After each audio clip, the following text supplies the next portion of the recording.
उनको मायके वालों से कोई परेशानी नहीं है, लेकिन उसे पता है कि जैसे इसके पिता या मां का नाम लेंगे तब इसको सही जगह चोट पहुंचेगी और तब ये बिलबिलाएगी। तो क्रोध क्या करता है? वो दर्द देना चाहता है जिससे आदमी हिल जाए, एक बार व्याकुल हो जाए। क्रोधात भवति सम्मोह, आदमी मूढ़ हो जाता है, बुद्धि उसकी हिल जाती है। सम्मोहात स्मृति विभ्रम, कृष्ण आगे कह रहे हैं कि इतना ही नहीं होगा कि तुम्हारी याद भी जाती रही कि तुम हो कौन, क्या तुम्हारा स्टैंडर्ड है, क्या तुम्हारा स्तर है, किस कुल खानदान के व्यक्ति हो, कर क्या रहे हो, क्या भाषा बोल रहे हो।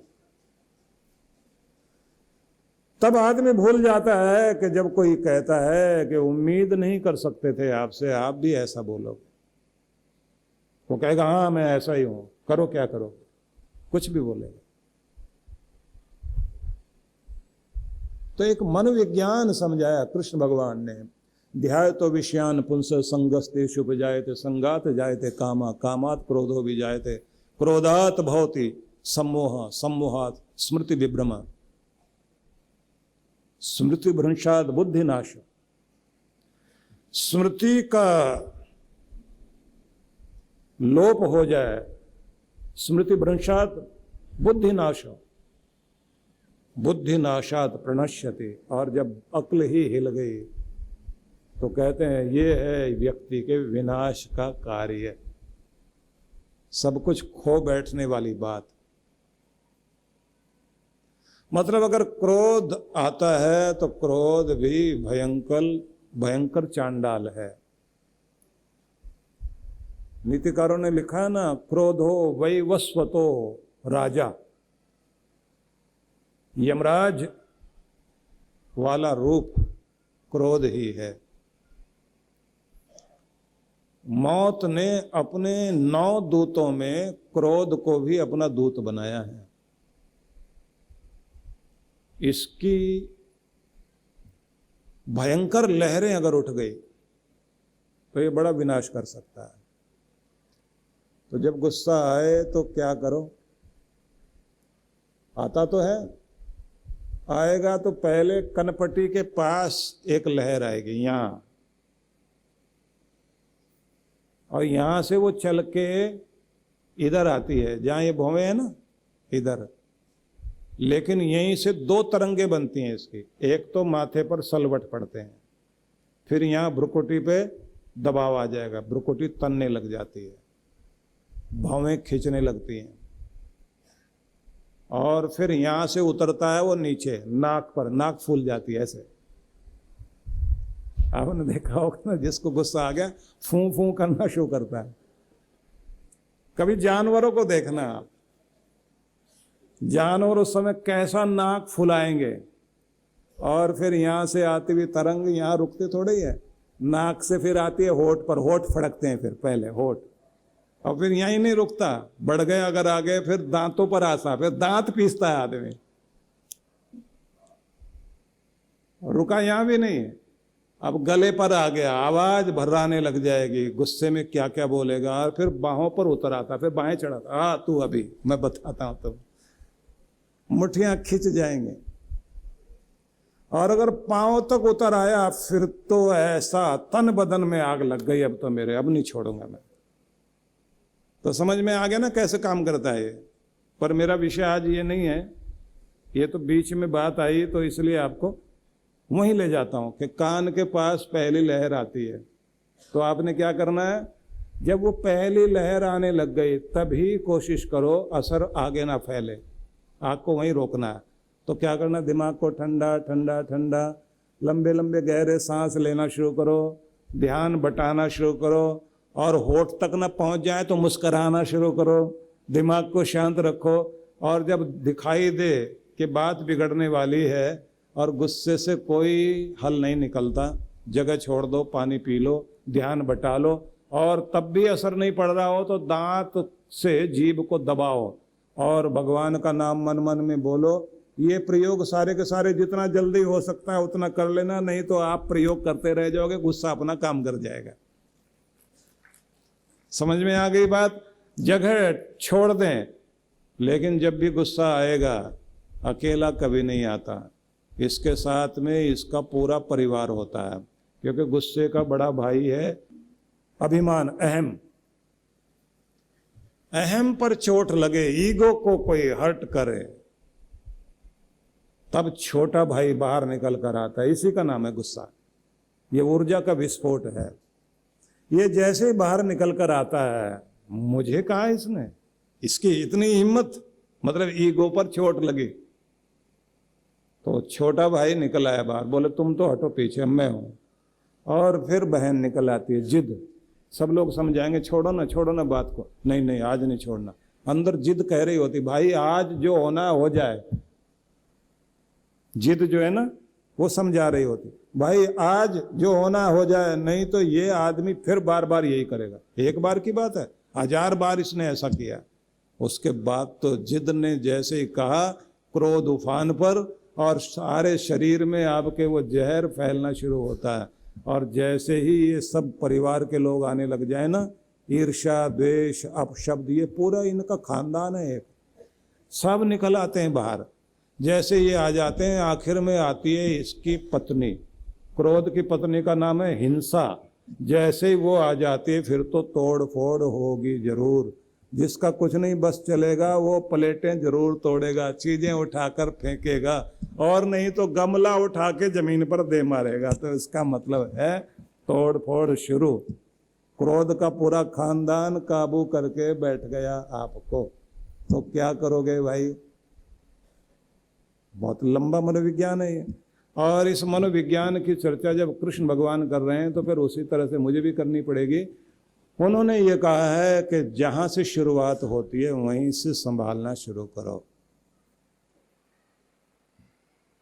तो पहली लहर गुस्से की आती है, वहीं से अपने आप को जल्दी जल्दी संभाल लेना, सारे प्रयोग जल्दी जल्दी करना। और आपको एक ही बात समझनी है कि कभी कभी पीछे हट के भी जीता जाता है, कभी कभी झुक करके भी जीता जाता है। हर समय तने रहने से कोई फायदा नहीं है। कुछ लोग तनेजा होते हैं, कुछ झुकेजा होते हैं, कुछ टूटेजा होते हैं। वो बिरादरी की बात नहीं कर रहा हूं। जो तना रहे, वैसे तो लोग ये भी कहते हैं जो पति पर तनी रहे वही तो पत्नी है। फिर पति को क्या कहोगे आप? तो व्याख्या ना बदल जाए, सिर्फ इतना ही कहिए कि आपस में रिश्ते प्यार के रिश्ते हैं, कोई किसी पर तना नहीं रहे और कोई किसी को झुकाए नहीं, ना टूटे ना टूटने दे। तो करना क्या है? पहली लहर जैसे गुस्से की आती है उसी समय खुद को संभालना शुरू करें, जगह छोड़ दें। झुककर भी जीता जा सकता है, और कितना भी कोई गलत कर रहा हो, अब यहाँ ध्यान देना क्योंकि मैं धीरे से बोल रहा हूँ, कितना भी कोई गलत कर रहा हो तो एक बात सोच लेना कि मेरा रिश्ता ज्यादा कीमती है या मेरा गुस्सा ज्यादा कीमती है। अगर आपको लगता है मेरा रिश्ता ज्यादा कीमती है तो फिर अपना गुस्सा पी जाना अच्छी बात है। अगर आप ये सोचते हैं कि दूसरे को झुका देना महत्वपूर्ण है या रिश्ते को निभा लेना महत्वपूर्ण है, तो रिश्ता निभाने में अगर खुद भी झुकना पड़े और सॉरी भी बोलना पड़े, तो इससे आप अपने नाक और मूंछ का सवाल मत बना लेना। अपने रिश्ते को कीमती मानना और संभाल लेना रिश्ते को, क्योंकि क्रोध भला करने नहीं आता, विनाश करने के लिए आता है। अगर हो सके आपसे बाद में जब समझौते के टेबल पर बैठना होता है तब अपनी बात समझाएं, विवाद करके नहीं, संवाद करके समझाएं कि वो गलत बात थी आपकी, मेरा पक्ष ये था और आपका पक्ष मैं सुनना चाहता हूं। जब आप अपना पक्ष समझाते हैं और गलत फहमी निकालते हैं, मैं एक वाक्य कहा करता हूं जो आपको भी याद कराता हूं। कि गलतफहमी को जितना जल्दी हो सके दूर कर लेना, नहीं तो ये गलतफहमी नफरत में बदल जाएगी, और नफरत में अगर बदल गई तो आपके रिश्ते को खा जाएगी। इसलिए जो लोग समझदारी से गलतफहमी को दूर कर लेते हैं उनको जीना आ गया, क्योंकि वो अपने रिश्तों को बहुत महत्व देते हैं। गलतफहमी को कभी छोटी मोटी बात मत समझ लेना, वो बहुत बड़ी चीज होती है। और ये कभी मत कहना कि मैं सही हूं तो मुझे क्या जरूरत है किसी से बात करने की। जहर निकालना जरूरी है, पति पत्नी में हो, दोस्तों में हो, माता पिता में हो। केवल पक्ष आपका ही सही है ऐसा नहीं, दूसरे का पक्ष भी सुनना चाहिए। तो फिर हम वहीं आएंगे, कृष्ण भगवान कह रहे हैं कि किसी भी चीज का जब आप बहुत ज्यादा ध्यान करते हैं, किसी चीज के लिए कोई चीज आप अपने मन में बसा लेते हैं, उसके कारण आपके मन में एक आसक्ति आ जाती है।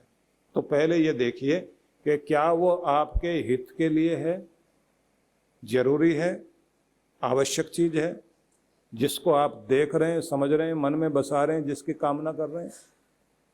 सही चीज के प्रति कामना करिए, गलत चीज के प्रति नहीं।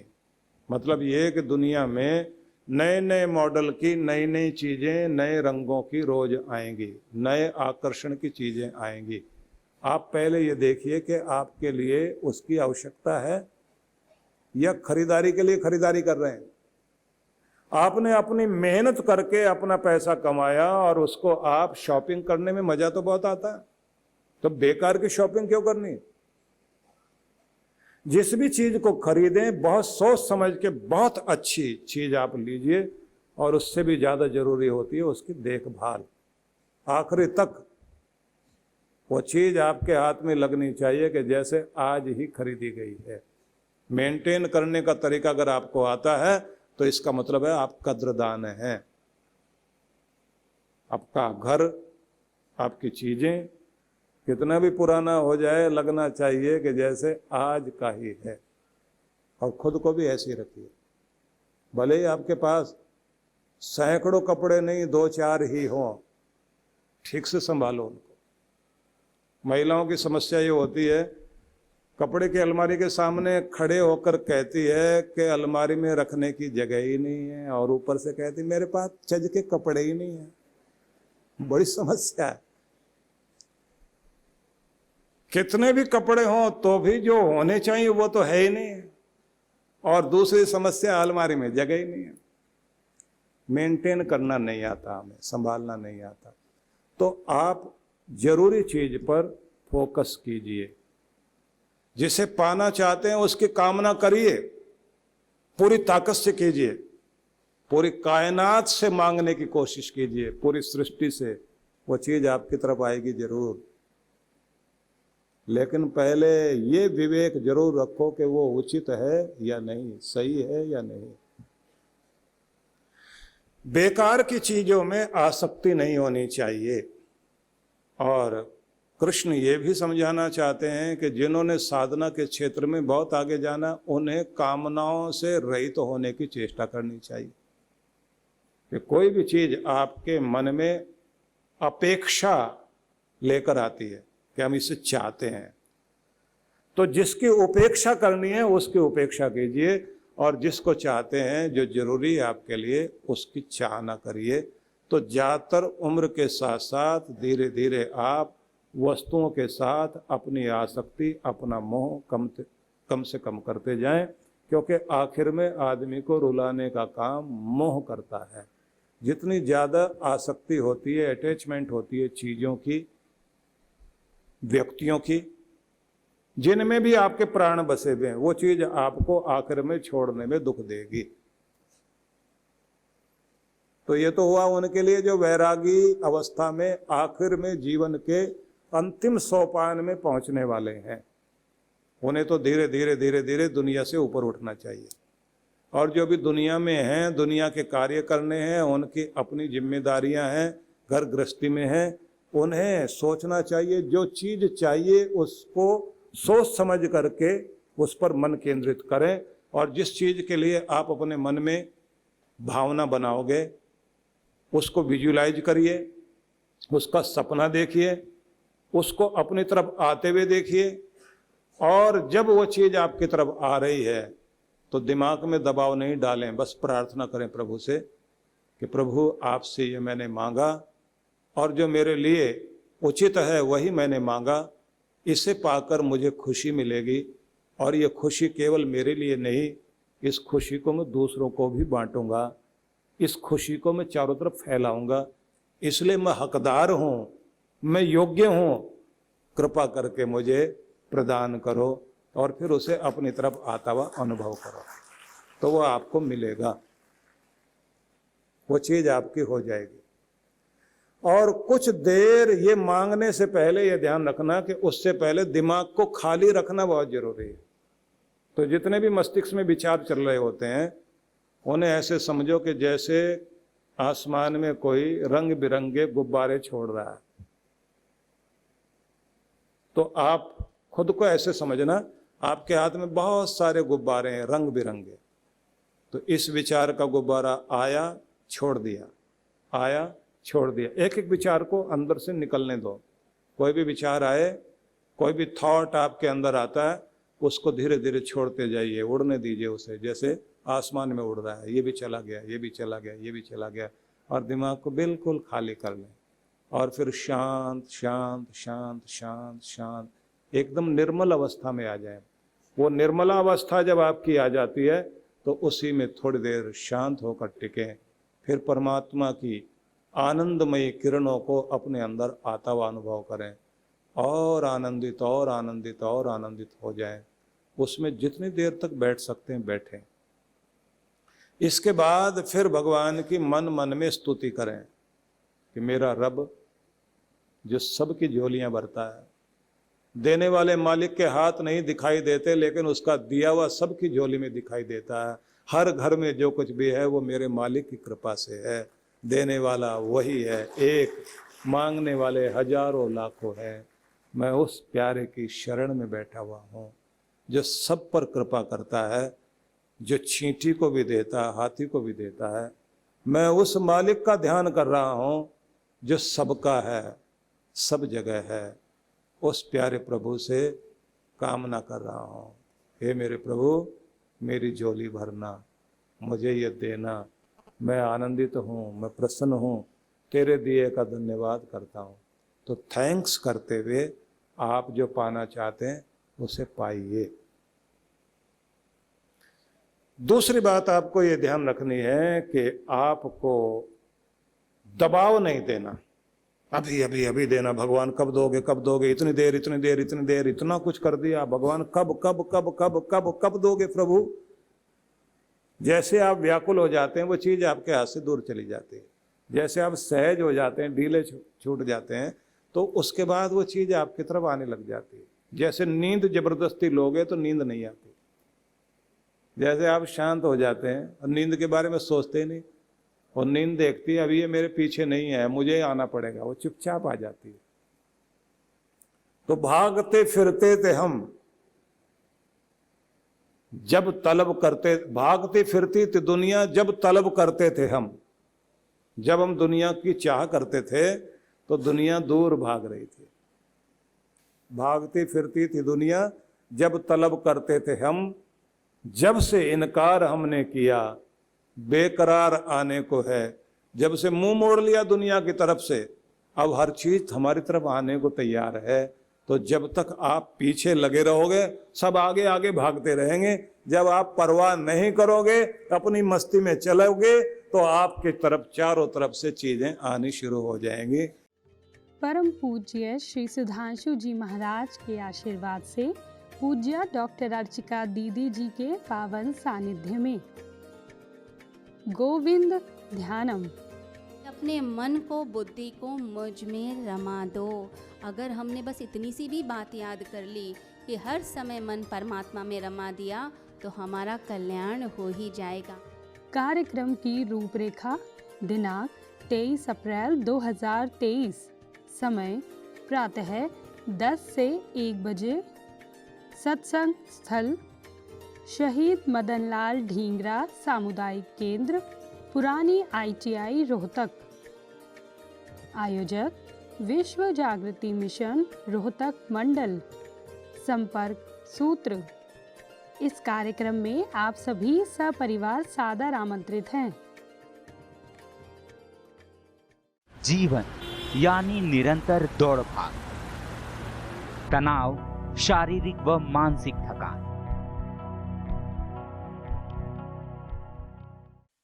कुछ सुकून के पल हम सबको चाहिए, ऐसा सुकून जो हमें ताकत, स्फूर्ति और आंतरिक शांति से भर दे।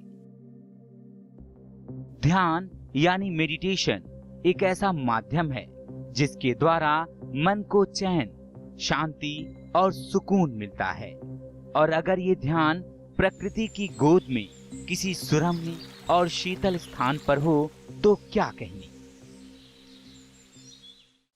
आइए परम पूज्य सुधांशु जी महाराज और आदरणीय डॉक्टर अर्चिका दीदी के शुभ नेतृत्व में सीखें ध्यान की कुछ अद्भुत विधियां जो न सिर्फ शरीर को शक्ति प्रदान करेंगी बल्कि आंतरिक शांति से भर देंगी। एक सुंदर अवसर है 5 दिवसीय ध्यान शिविरों में भाग लेने का और साथ ही लघु चंद्रायण तप में भाग लेने का। इन शिविरों की अनूठी बात है कि इसमें प्रमुख ध्यान की विधियां तो होंगी ही, जैसे प्राणायाम, स्वास्थ्यप्रद ध्यान, कुंडलिनी ध्यान, चक्र ध्यान, पिरामिड ध्यान, पंचकर्मा, विभिन्न यौगिक क्रियाएं इत्यादि। साथ ही साधकों को मंगल यात्रा, पूर्णिमा दर्शन, यज्ञ, प्राकृतिक चिकित्सा के साथ साथ दर्शनीय स्थलों के भ्रमण का भी अवसर मिलेगा। सबसे खास बात यह है कि साधक मनाली के एक अत्यंत खूबसूरत रिजॉर्ट में निवास करते हुए इन सब कार्यक्रमों में हिस्सा ले सकते हैं।